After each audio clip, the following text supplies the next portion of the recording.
Bismillahirrahmanirrahim. Oke, pada materi hari ini langsung ya.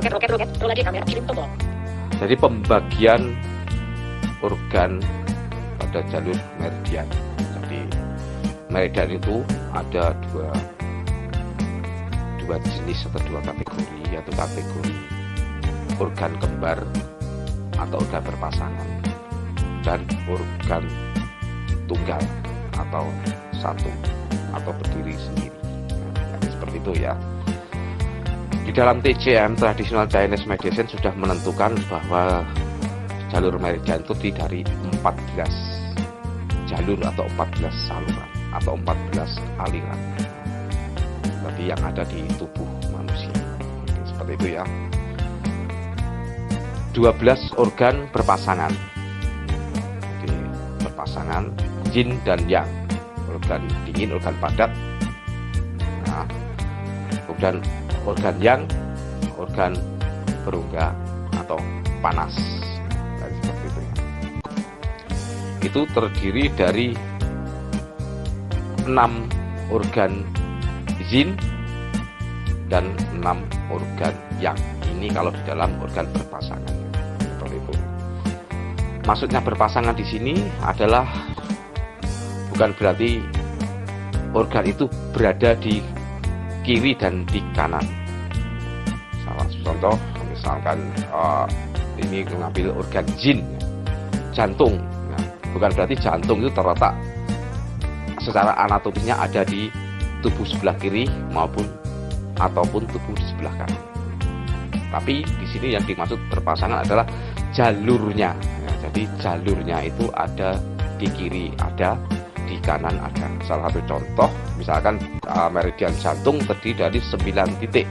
Berarti 9 titik ada di jalur kiri, 9 titik ada di jalur kanan. Nah, jadi itu kalau kita memakai organ yin.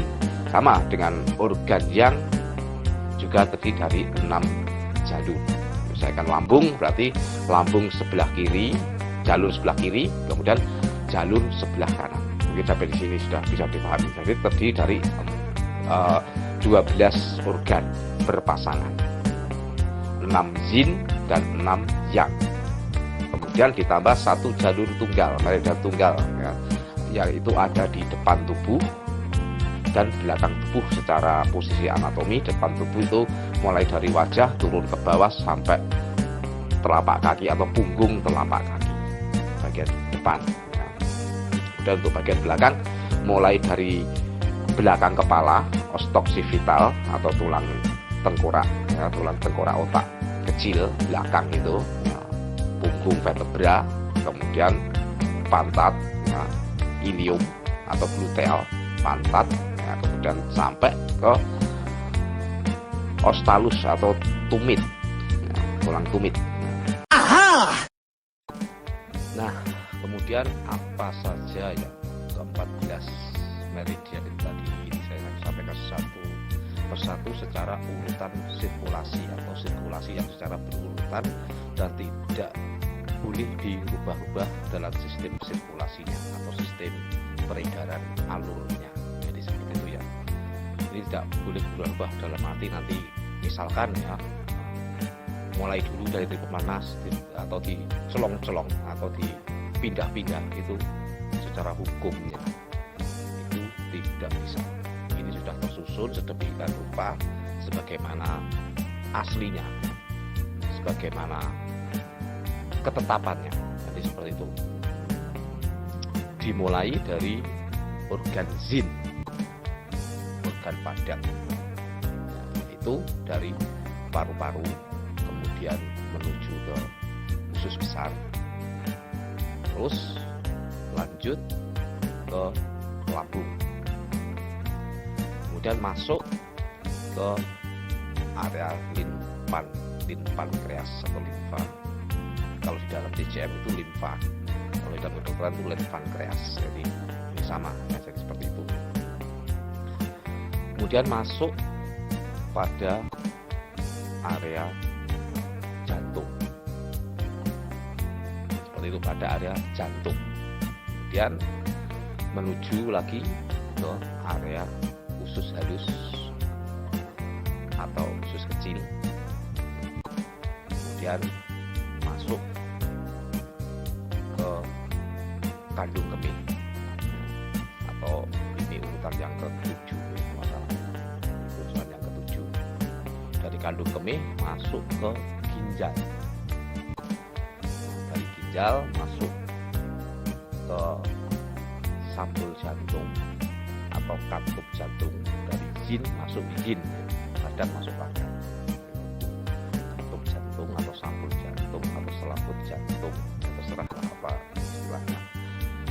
Kemudian masuk ke organ seksualitas atau panas rangka 3. Ada yang mengatakan juga tri pemanas. Seperti itu. Kemudian masuk ke kandung empedu atau kantung empedu.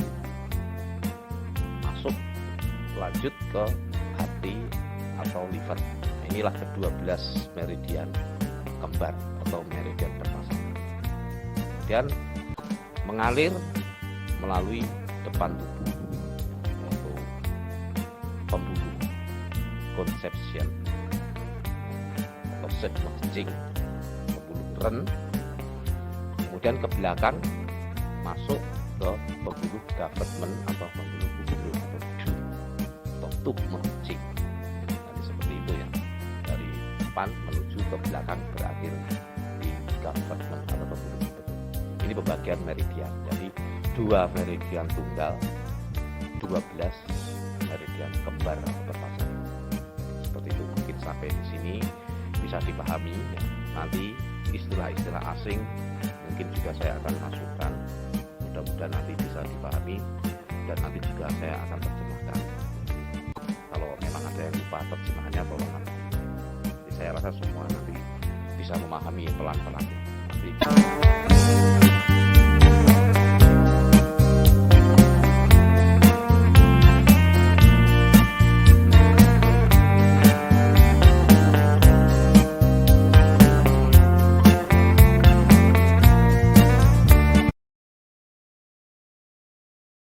الحمد لله رب العالمين